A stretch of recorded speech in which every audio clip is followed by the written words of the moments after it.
Here are some tips for beginners on managing their money. Set financial goals. Start by setting realistic financial goals.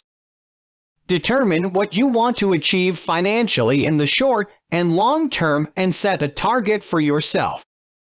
Create a budget. Make a monthly budget and stick to it. Track your income and expenses. Prioritize essential expenses such as housing, food, transportation, and insurance, and limit discretionary spending.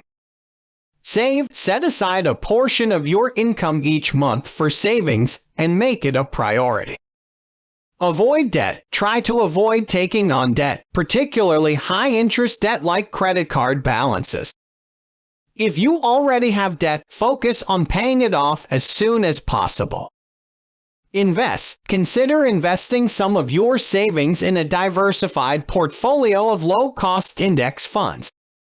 This can help you build wealth over the long term. Be mindful of your spending. Keep track of your spending and avoid impulse purchases. Seek advice. If needed, seek advice from a financial advisor or professional to help you make informed decisions about your money.